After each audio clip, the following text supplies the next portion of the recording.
ஜெயம் ரவியும் அவரோட ஒய்ஃபும் 2 வருஷமா பிரிஞ்சிருக்காங்க அப்படின்னு எல்லாருக்குமே தெரியும். ஸோ இன்னைக்கு மார்னிங் ஜெயம் ரவி என்ன பண்ணியிருக்காரு அப்படின்னா, பிரஸ் மீட்ட கூப்பிட்டு அவரோட வலிகளையும், வன்மத்தையும் சேர்த்து கொட்டியிருக்காரு. அப்படி என்ன கொட்டியிருக்காருன்னு தான் பார்க்க போறோம். அதாவது என்ன சொல்லியிருக்காரு அப்படின்னா, ஆர்த்தி வந்து என்ன மேரேஜ் பண்றப்ப பிளாக்மெயில் பண்ணி தான் மேரேஜ் பண்ணா. கைய அறுத்துப்பேன் அப்படின்னு சொல்லி தான் என்ன வந்து மேரேஜ் பண்ணா. எதுக்கு எடுத்தாலும் பிளாக்மெயில். இன்னொன்னு நான் 2 வருஷமா பிரிஞ்சிருக்கேன். ஆனா எப்பயுமே வந்து என்னோட பெர்சனல் இஷ்யூ வெளிய கொண்டு வரணும்னு நினைக்கலாம். ஆனா இப்ப கொண்டு வரேன்னா எனக்கு டைவர்ஸ் வேணும். என்னோட குழந்தைகள கூட இந்த 2 வருஷமா அவ என்னைய பார்க்க விடல.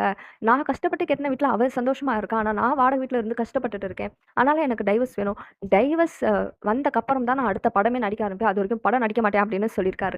இதெல்லாம் எதனாலயா இருக்கும்? எதுக்கு 2 வருஷமா பிரிஞ்சிருக்காங்க. 2 வருஷத்துக்கு முன்னாடி அந்த ஸ்ட்ராங்கா இல்லாம, இப்போ வந்து இவரு டைவர்ஸ் கண்டிப்பா வேணும் அப்படின்னு சொல்லி ஒத்த கால்ல நிக்கிறாரு. இதுக்கு என்னவா இருக்கும்? அப்படின்னு கொஞ்சம் யோசிச்சா தான் தெரியுது. 2 நாள் முன்னாடி கெனிஷா அவர்கள் அவங்களோட Instagram பேஜ்ல ஒரு போஸ்ட் போட்டிருக்காங்க. என்ன போட்டிருக்காங்க அப்படின்னா, "எதுக்கு என்னையும் ஜெயம் ரவியும் கம்பேர் பண்ணி பேசுறீங்க? அவர் ரொம்ப நல்லவரு. நெறைய பேர் எங்கள வந்து வாழ்த்துறாங்க. அதாவது நெறைய மக்கள் என்கிட்ட வந்து ஜெயம் ரவி வந்து உங்களால தான் சந்தோஷமா இருக்காரு. இப்ப அந்த மனசு சிரிக்கிறாரு, கொஞ்சம் வெளியில நடமாடுறாரு அப்படின்னா, அது உங்களால தான். இல்லன்னா அவர் வீட்டுக்குள்ளேயே அடைஞ்சு போய் கிடப்பாரு" அப்படின்னு நெறைய பேர் எங்கள வாழ்த்துறாங்க. அதே சமயம் என்ன வந்து ப்ளேம் பண்றவங்களும் இருக்காங்க. இதெல்லாம் எதுக்காக அப்படின்னு கெனிஷா Instagram பேஜ்ல அவங்க போட்டிருக்காங்க. அதுக்கு அடுத்து 2 நாள்ல ஜெயம் ரவி இப்படி பிரஸ் மீட்ட கூப்பிட்டு அனௌன்ஸ் பண்றாரு. லைக் டைவர்ஸ் வேணும் அப்படின்ட்டு.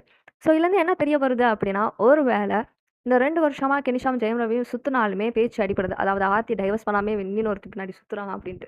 ஸோ அப்படி பேச்சு வாங்கக்கூடாது. டைவர்ஸ் வாங்கிட்டு சுத்தலாம் அப்படின்றதுக்காக தான் இந்த பிரஸ் மீட்ட குடுத்துருப்பாரோ அப்படின்னு எனக்கு தோணுது. வேணும்னா பாருங்க. ஆர்த்தி டைவர்ஸ் குடுப்பாங்களோ, குடுக்க மாட்டாங்களோ எனக்கு தெரியல. ஒருவேள ஆர்த்தி டைவர்ஸ் குடுத்துட்டாங்க அப்படின்னா, ஜெயம் ரவியோட கெனிஷா கண்டிப்பா மேரேஜ் பண்ணிட்டு சுத்திட்டு இருப்பாங்க. இதான் நடக்கும். இத பத்தி நீங்க என்ன நினைக்கிறீங்க அப்படின்னு கமெண்ட் பண்ணுங்க.